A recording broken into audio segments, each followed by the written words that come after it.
C'est une nouvelle semaine, mesdames et messieurs. Merci de reprendre le rendez-vous avec votre émission matinale, le meilleur réveil. Nous y sommes donc pour le tout premier numéro pour le compte de cette semaine, lundi 14 avril 2025.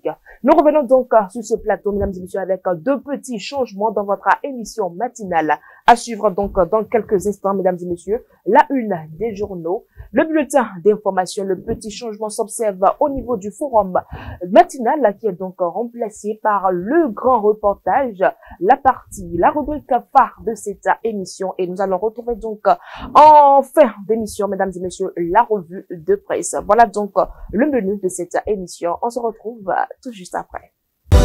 Vous organisez un mariage, un anniversaire, un baptême, un séminaire, un spectacle, un meeting politique ou tout autre événement, Guérit TV Monde vous propose un service de sonorisation professionnelle de meilleure qualité. Pour plus d'informations, contactez-nous au +229 91 19 10 10.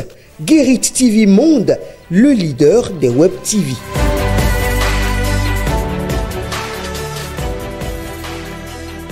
Merci d'être toujours à ce rendez-vous de votre émission matinale, mesdames et messieurs. Comme je l'annonçais tantôt, nous allons passer tout de suite à la toute première rubrique de cette émission, la revue des titres avec Bérangère Boléon. Elle est déjà sur ce plateau. Bérangère Boléon, bien le bonjour. Bonjour à vous, bonjour à l'internaute de Guérit TV. Eh bien, c'est avec vous que nous allons prendre connaissance des titres parus à la une des quotidiens ce 14 avril 2025. Présidentielle de 2026 au Gabon, Oligui Nguema élu par Caro dès le premier tour. Tour sur les scores des 8 candidats. Toujours à la une du quotidien en ligne, Solidarité nationale, Dr Youssoufou Maroya, au chevet des sinistrés de Médoumbé 1 à Libreville. La descente du consul honoraire du Bénin au Gabon salué. À sa fausse manchette bureau, en ligne GIF 2025 en différé dans la 19e circonscription électorale. Le BR célèbre le leadership des femmes. Un événement réussi sous l'autorité de la ministre Adidjatou Matisse. À l'oreille du quotidien, mesdames et messieurs, visite à la GDIZ, une délégation de la mairie de Cotonou fait découvrir le Joao aux jeunes.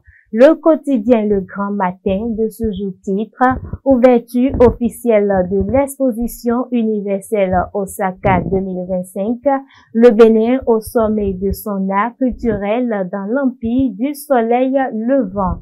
Notre époque, mesdames et messieurs, le quotidien Notre époque de ce jour-titre en sa manchette, Bénin économie, un taux de croissance de 7,5% en 2024. Les performances saluées par le Fonds monétaire international FMI. Le quotidien Le Champion de ce jour-titre en sa manchette, en œuvre de Patrice Talon, le sport une priorité absolue. Le quotidien Fraternité de ce jour-titre, réforme du système partisan, des défis pour 2026, compétition serrée à venir pour l'UPR, le BR et l'ND.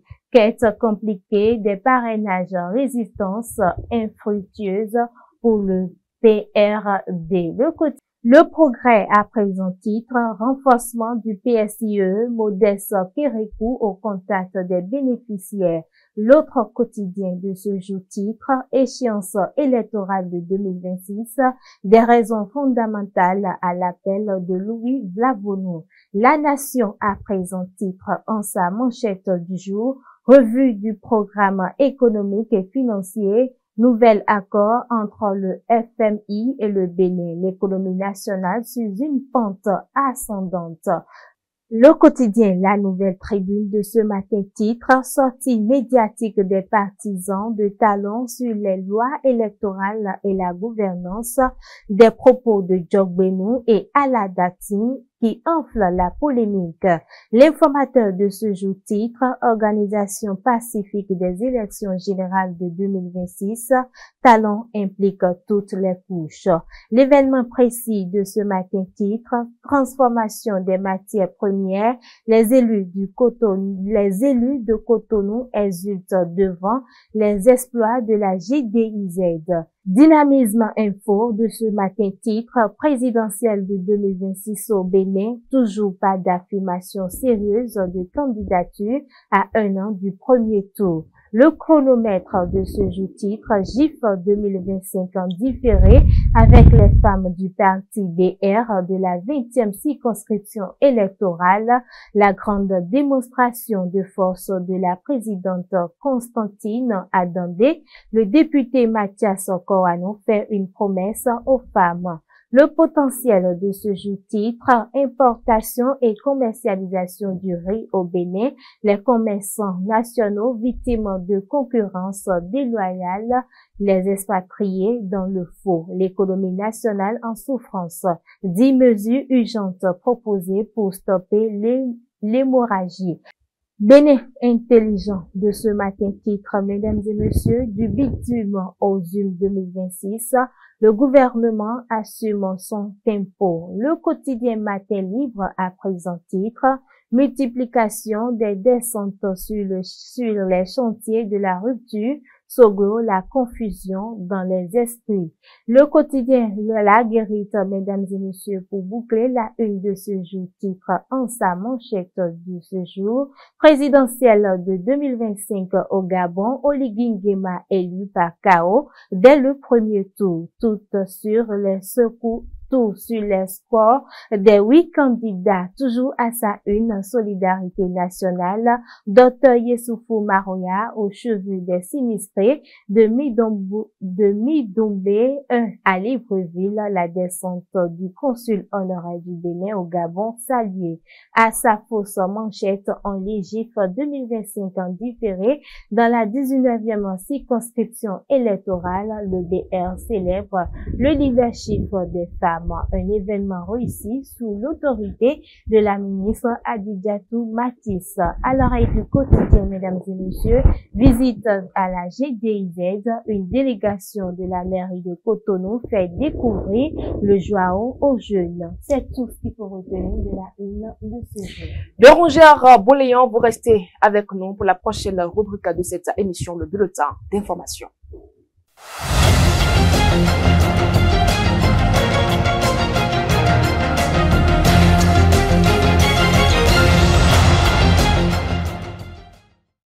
Chers internautes, bienvenue dans ce bulletin d'information. Que deviendront les chantiers en cours à la fin du mandat du chef de l'État?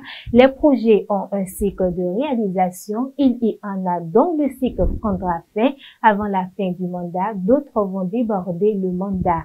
Le président Talon serait déjà parti, mais ça va poursuivre, a déclaré le porte-parole du gouvernement en conférence de presse vendredi dernier. Selon ses précisions, certains projets sont d'or et déjà financés, mais n'ont pas encore démarré. Les conditions techniques et administratives nécessaires n'étant pas toutes réunies. Cependant, le porte-parole du gouvernement insiste qu'aucun chantier ne sera abandonné. Il ne cherche pas la gloire d'un moment. Il veut que les choses soient faites et bien faites, a-t-il souligné à propos du chef de l'État. D'une information à autre, mesdames et messieurs, alors que la saison des pluies a timidement débuté dans la partie septentrionale du pays, plusieurs ouvrages de franchissement commencent à s'effondrer ou à se détériorer. C'est notamment le cas du pont reliant le quartier Banikani, Madiatom à celui de Moussalifa dans le 2e arrondissement de Parakou qui est dans un état de dégradation avancée. Les usagers souvent confrontés à d'importantes difficultés pour traverser ce pont en période de pluie tirent déjà la sonnette d'alarme. Suivez cet élément proposé par Ansem Orisha et Modeste Adonzito. Rallier Mousdalifa de Banikane Madiatom et vice-versa en période de pluie relève d'un casse-tête pour les habitants de ces deux quartiers situés dans le 2e arrondissement de la ville de Parakou. Et pour cause, l'ouvrage de franchissement qui relie ces quartiers est dans un état de dégradation inquiétant, entraînant de nombreux accidents. Nous sommes sur le pont de Mousdalifa. Mais le pont, le problème que nous avons, c'est que vraiment c'est un calvaire. Parce que c'est par là que tout l'eau de Parakou draine, jusqu'au fin fond au Para. Donc nos difficultés, c'est très énorme. On ne peut même pas tout désigner, mais vous voyez l'état du pont. Le milieu ne tient plus, les 4 poteaux du milieu ne tiennent plus. Le pont que nous voyons ici, quand il pleut, l'eau déborde, ça ferme tout ce qui est ici. Et pour passer, ça fait peur. Tu ne peux même pas passer même. En voyant l'eau, tu as peur. Et c'est là où les enfants vont passer. Nos enfants passent par là pour aller à l'école. Et tout est bloqué. L'eau fait peur. L'eau d'ici, là, le pont là n'est même pas en éduforme. Ce pont que vous voyez, c'est la population qui s'est réunie pour former ce pont. Et ce pont relie 2 quartiers, dont Banikane Finpoto et Mousdalifa. Si la pluie commence, nous avons des soucis pour traverser le pont, au temps de la pluie. L'année passée, j'étais assis ici. Il y a un vieux qui a chargé aux environs de 15h30. Il a chargé un colis, pas trop aussi comme ça. Le vieux est tombé dans le pont parce que le pont, d'abord, pour monter en haut, ça balance la moto. Le vieux est tombé du haut jusqu'en bas. Le vieux est évanoui. Si ce n'était pas que j'ai couru vite, secouru le vieux, donc on allait prendre un corps ici ce jour-là. Pourtant, les autorités locales et municipales sont bien informées de la situation de ce pont de fortune construit grâce aux efforts des populations. Il y a très longtemps, on avait demandé de l'aide au niveau de la mairie. Mais ils ont trouvé que les moyens n'y avaient pas. Dans le CA2, et comme je l'ai dit, aussi là aussi était arrivé ici. Mais jusque-là, rien. Il n'y a pas un seul moment qu'on ne leur parle pas. Tout le temps. Si vous allez même à la mairie, c'est écrit, il y a même cahier de charge, mais il ne vient jamais à l'aide. Nous avons connaissance de la situation de ce pont. Même à chaque réunion du quartier avec le délégué, on a souvent remonté le problème du pont là au CA. Le CA en a connaissance. Jusque-là, on est là, on espère toujours. Afin d'éviter le pire, avant la grande saison des pluies qui s'annonce, les habitants lancent à nouveau un cri de cœur aux autorités compétentes. Si vous voyez bien, le pont la balance. Ça, s'ils peuvent nous aider, ça va nous faire plaisir. En nous aidant, ils n'ont qu'à venir nous arranger le pont. Ils n'ont qu'à se rappeler de nous. Si l'État pouvait nous aider, ça nous ferait bon plaisir. Surtout le pont qui avait pris l'année passée des gens de l'autre côté là. Quand il pleut, les gens ne passent plus vers le commissariat. C'est ici on passe. Et voilà la grandeur, voilà ça ne fait même pas 2 mètres. Nous prions les autorités qu'ils pensent beaucoup à nous pour nous arranger ce pont. Sinon, vraiment, nous sommes dans la merde avec ce pont là. Bon, à l'endroit des autorités, le maire, nous le prions de penser à nous, à Banikane Madiatom et Mousdalifa, pour que si quelque chose peut faire, pour que l'eau qui s'apprête à venir là ne puisse pas ramasser le pont là. Si le pont là est parti, ça serait difficile qu'on puisse facilement accéder à Mousdalifa. Il est donc impératif que des mesures appropriées soient prises dans les plus brefs délais pour non seulement favoriser la libre circulation des personnes et des biens, mais aussi et surtout prévenir tout drame. Ce bulletin se poursuit, mesdames et messieurs. José Plia, chargé de mission du président Patrice Talon et ancien directeur de l'Agence nationale pour la promotion du tourisme à Miami, est décédé samedi 12 avril 2025 aux États-Unis à la veille de ses 59 ans. Plusieurs sources professionnelles, officielles et familiales ont confirmé la mort du dramaturge, poète et écrivain né le 17 avril 1966. Sous la houlette de la marraine de l'Organisation des femmes républicaines et vice-présidente du bureau politique du bloc républicain, Adidiatou Matisse, le leadership des femmes de la 19e circonscription électorale a été célébré en différé dans le cadre de la Journée internationale des droits de la femme. Un moment de réflexion sur la conciliation de la vie privée, professionnelle et politique de la femme. C'était ce samedi 12 avril 2025 en présence des autorités politico-administratives et des élus locaux et des élus communaux et municipaux. Images et sons. Ces Amazones de la 19e circonscription électorale du Parti Bloc républicain sont descendus en pompe avec à leur tête la chef de tribune Adidiatou Matisse pour célébrer les droits des femmes de la dite circonscription.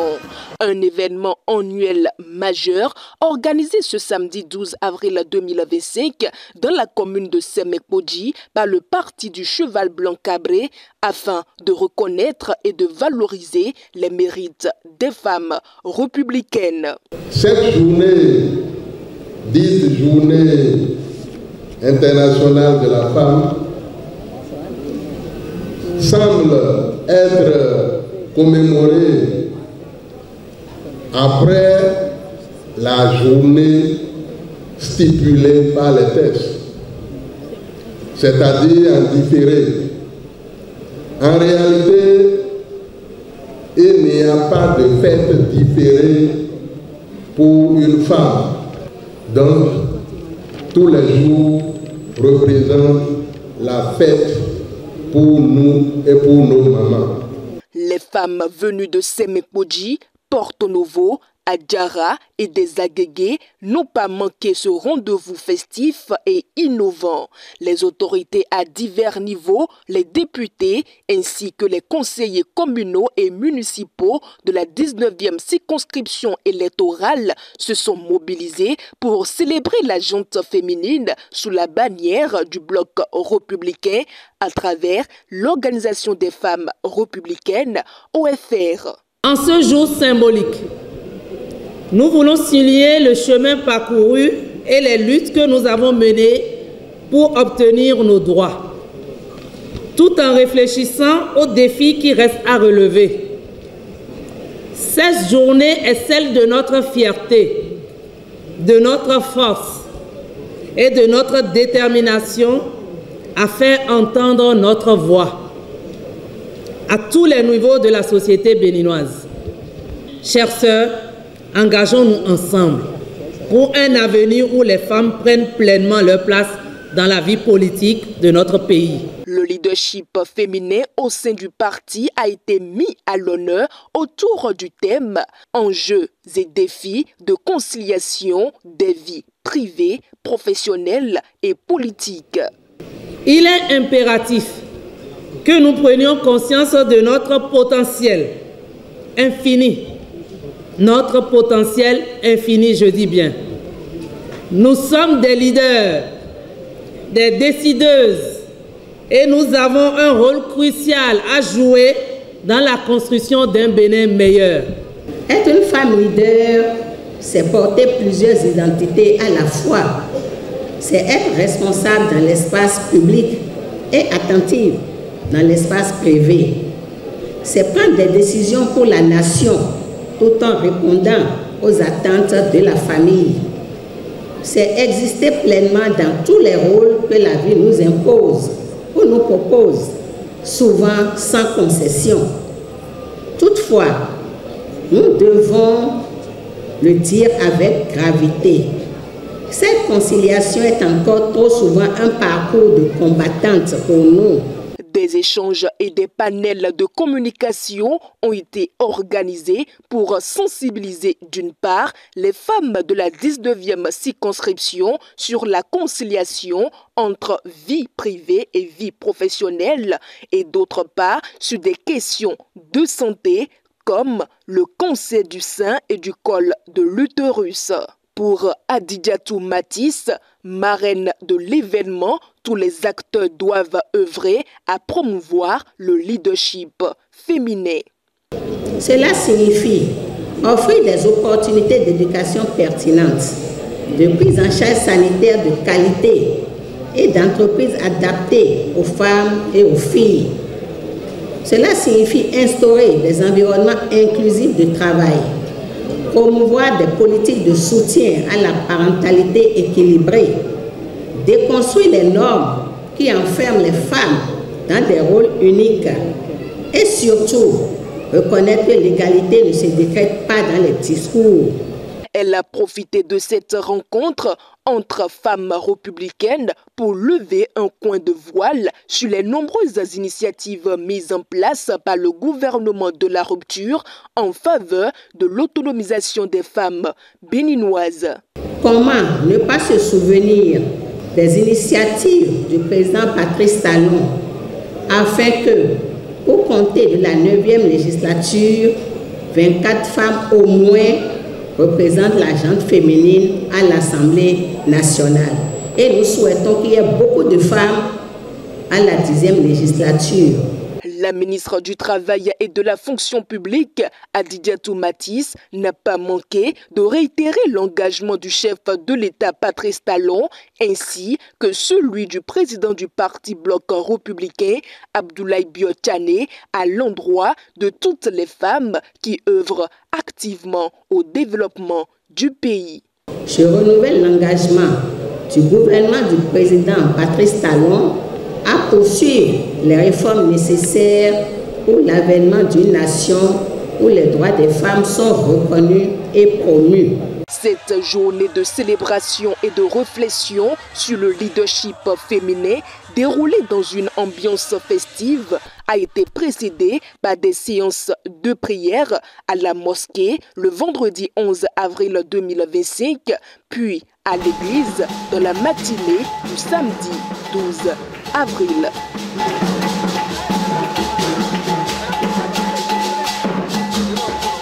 C'est dans une atmosphère de gaieté que les femmes de la 19e circonscription électorale ont clôturé en beauté l'édition 2025 de la Journée internationale de la femme aux côtés des hommes du parti Bloc républicain.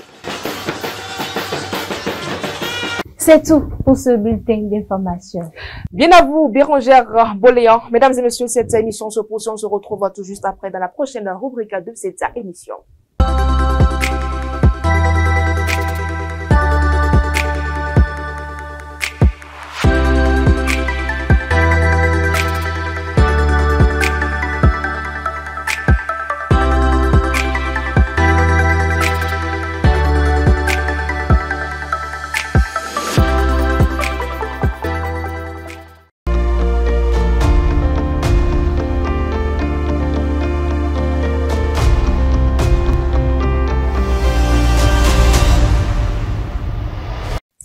Au cœur du grand reportage de ce lundi 14 avril 2025, mesdames et messieurs, le financement public des partis politiques. Vous n'êtes pas sans savoir que depuis 2020, l'État béninois alloue aux partis politiques légalement reconnus une subvention publique destinée à financer leurs différentes activités. Le 16 décembre 2023, par exemple, la Commission électorale nationale autonome Sénat, chargée de la répartition, a remis un chèque de 1,5 milliard aux représentants des formations politiques éligibles. C'est donc dire qu'en dehors des trois formations politiques comme l'UPR, le BR, la FCBE qui bénéficient du financement, le parti Les Démocrates a également reçu sa part de la cagnotte après les élections de 2023. Seulement que après les élections de 2023, mesdames et messieurs, plus rien. Tout a été stoppé. Alors, comment expliquer que ce arrêt brusque du financement public des partis politiques? Comment les partis se débrouillent-ils depuis 2023? Mesdames et messieurs, suivez ce grand reportage que nous proposent Mathieu Kolaoleboko et David Yema. Jeudi 5 novembre 2020, au siège de la Commission électorale nationale autonome à Cotonou, le financement public des partis politiques est devenu une réalité. La Sénat a remis aux partis éligibles, en l'occurrence l'Union progressiste, le Bloc républicain et la Force Cori pour un Bénin émergent leur chèque. Respectivement, l'UP bénéficie d'un montant de 590 519 000 francs CFA, le BR 505 942 844 francs CFA et 103 537 192 francs CFA pour la FCBE. En effet, l'article 5 nouveau de la Constitution du 11 décembre 1990 et les dispositions de l'article 39 de la loi portant charte des partis politiques en République du Bénin ont induit le vote d'une loi spéciale pour réglementer le financement de la vie publique. À travers cette loi, l'État apporte un appui financier aux partis politiques qui complètent leurs ressources propres et exclusivement destinées à la couverture partielle des dépenses de fonctionnement, de participation aux consultations électorales, d'éducation civique, ainsi qu'à la formation de leurs militants. Ces chèques sont remis conformément à la loi numéro 2019-44 du 15 novembre 2019 portant financement public des partis politiques. Un financement public attribué sur la base de critères très précis et dont la gestion est soumise à des règles d'orthodoxie très précises. Et je pense que donc c'est la reconnaissance de cette intelligence, de ce travail bien fait qu'a reconnu l'État béninois à travers donc cette remise de chèques par l'intermédiaire de la Sénat. Les règles de gestion seront évidemment conformes aux dispositions prévues par les textes en vigueur en République du Bénin. Tout se fera selon l'orthodoxie financière. Ce que nous avons reçu, c'est pour permettre la formation de nos militants, la restructuration du parti, et aussi comment préparer les élections qui s'annoncent. C'est le fruit de la réforme du système partisan et de la loi portant financement des partis politiques qui est mise en application là.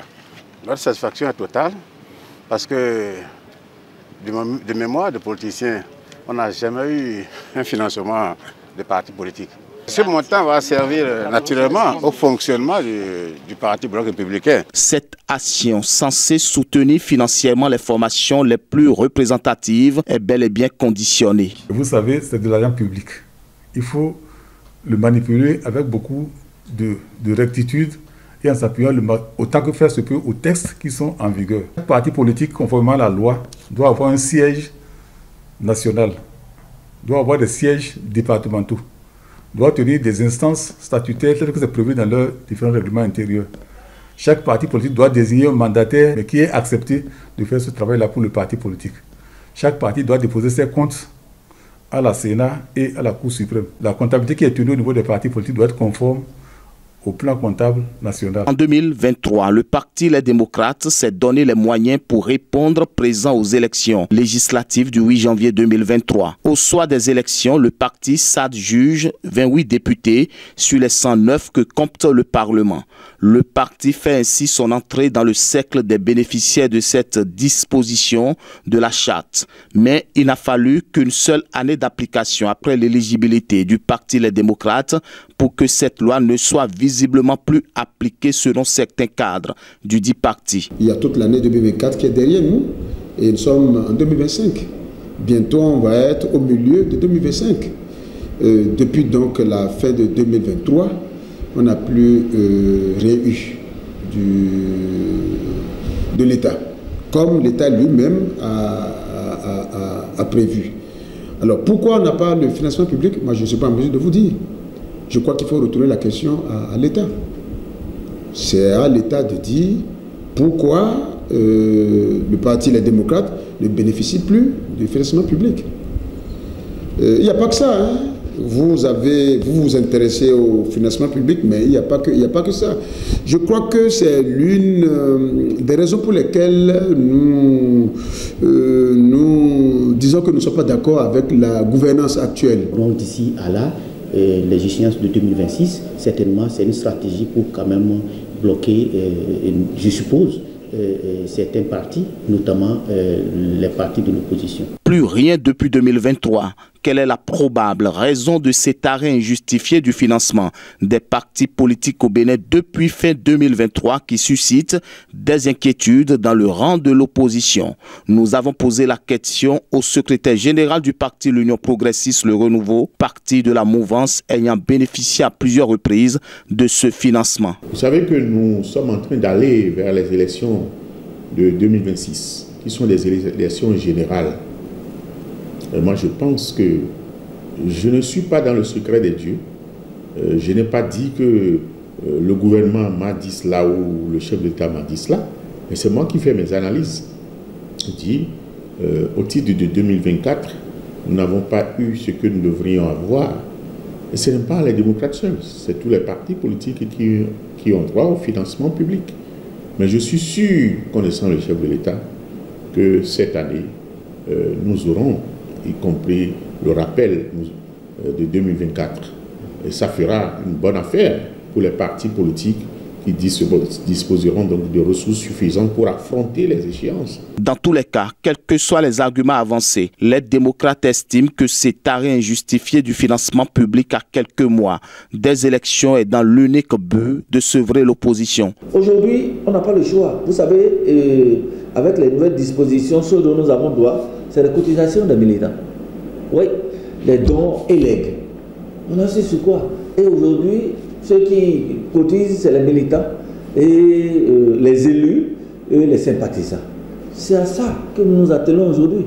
Il faut qu'on s'asseye et que le gouvernement soit responsable pour qu'on puisse bénéficier, que tous les partis qui ont le droit, je veux parler de l'UPR, de la RB, des forces correspondantes bénéfices émergents, de l'UPR, du BR, des forces correspondantes bénéfices émergents et du principal parti de l'opposition, le Parti des démocrates, qui travaille chaque jour sur le terrain pour jouer son rôle dans la paix et la transparence. La première ressource, en principe, d'un parti politique, c'est les cotisations et les souscriptions volontaires des militants. Vient en plus le financement public que la loi a institué. Et ça nous a permis nous-mêmes de nous rationaliser dans nos dépenses, d'aller doucement.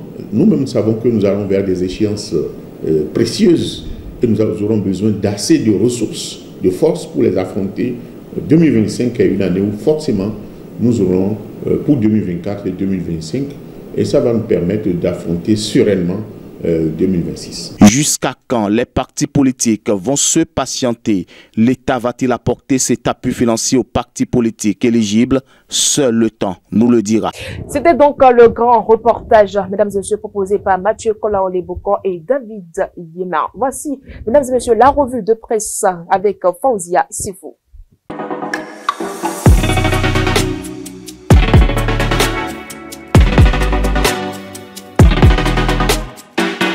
Amis de la plume et du papier, bonjour. La victoire du président de la transition gabonaise à l'élection présidentielle 12 avril nourrit la manchette de votre quotidien La Guérite. Ainsi, ce lundi 13 avril 2025, le canard d'Akonaboué placade présidentielle 2025 au Gabon.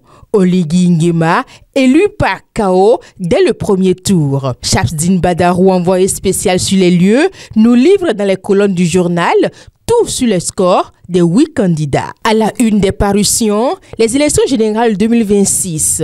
Fraternité en a consacré un dossier. Le quotidien de Ménontin affiche réforme du système partisan et scrutin de 2026.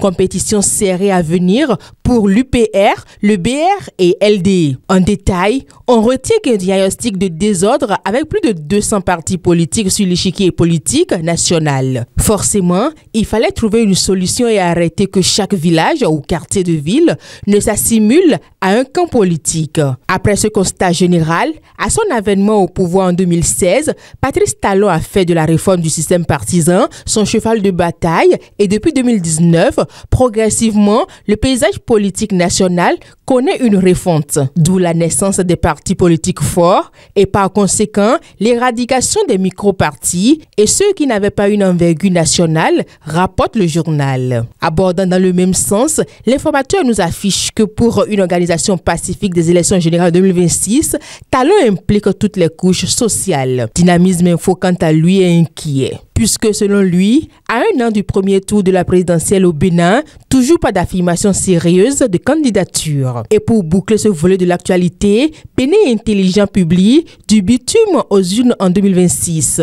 Le gouvernement assume son tempo. Nous parlons toujours politique avec Matin Libre qui placade multiplication des descentes sur des chantiers de la rupture. Soglo, la confusion dans les esprits. Selon le journal, à quelques 12 mois de la fin du mandat de Patrice Talon, la ferveur électorale est loin d'être au rendez-vous. C'est un calme apparent qui caractérise tout le pays. Pendant ce temps, Nicéphore Soglo ravit la vedette à toute la classe politique depuis quelques jours. Ancien président de la République et ancien maire de Cotonou, le patriarche, malgré son âge avancé, est sans repos. Une démarche qui laisse pantois plus d'un quant au réel combat politique de l'homme. Au même moment, l'événement précis informe que Wilfrid Léon Ngweji salue la démarche et l'honnêteté du président Soglo. Dans un autre registre, la Guérite nous apprend solidarité nationale. Dr Yessoufou Maroya, au chevet des sinistrés de Médoubé à Libreville. Selon le quotidien, en signe de solidarité et de compassion, le consul honoraire du Bénin près du Gabon, Dr Yessoufou Maroya, s'est rendu ce dimanche 13 avril 2025 dans le quartier sinistré de Médoubé 1, durement touché par un incendie survenu en février dernier. Accompagné d'une forte délégation, il a transmis un message de soutien du président béninois Patrice Talon aux victimes. Nous restons toujours avec la Guérite pour parler cette fois-ci de la visite à la GDIZ d'une délégation de la mairie de Cotonou. Ainsi, à son oreille, on lit « Visite à la GDIZ, une délégation de la mairie de Cotonou fait découvrir le joyau des jeunes ». Pour le quotidien, à l'initiative du maire de Cotonou, une forte délégation des élus locaux et communaux ainsi que des conseillers étaient ce jeudi 10 avril 2025 à la zone industrielle de Glodjibé. Conduite par le premier adjoint au maire Randis Awanjinou, la délégation a découvert les réalisations impressionnantes du gouvernement béninois sous l'impulsion du chef de l'État Patrice Talon pour l'épanouissement des jeunes. On termine cette revue de presse avec la célébration en différé de la Journée internationale de la femme. La Guérite nous renseigne que dans la 19e circonscription électorale, le BR célèbre le leadership des femmes. Un événement réussi sous l'autorité du ministre Adidjatou Matisse. En détail, on retient que sous la houlette de la marraine de l'Organisation des femmes républicaines OFR et vice-présidente du bureau politique du bloc républicain Adidjatou Matisse, le leadership des femmes de la 19e circonscription électorale a été célébré en différé dans le cadre de la Journée internationale des droits de la femme. Un moment de réflexion sur la conciliation de la vie privée professionnelle et politique de la femme. C'était ce samedi 12 avril 2025 en présence des autorités politico-administratives et des élus communaux et municipaux. Le chronomètre, quant à lui, s'est intéressé à cette célébration, toujours avec le BR, mais cette fois-ci dans la 20e circonscription électorale. Gira Nougbe nous rapporte que c'est une grande démonstration de force de la présidente Constantine Adandé. Le député Mathias Kouanou a saisi l'occasion pour faire une promesse aux femmes. Et avec Matin Libre, on apprend qu'à Porte-Nouveau, à Guégué et à Diarra, dans le cadre de la célébration en différé de la Journée internationale de la femme, Moussa Saka invite les femmes UPR à plus d'engagement. Fin de cette revue de presse, à bientôt. C'est terminé, mesdames et messieurs, pour le tout premier numéro de cette émission matinale. Merci donc de nous avoir suivis. On se donne rendez-vous demain pour le tout prochain numéro, demain mardi 15 avril 2025. À la partie technique, Patrice Aïrouton. Portez-vous bien.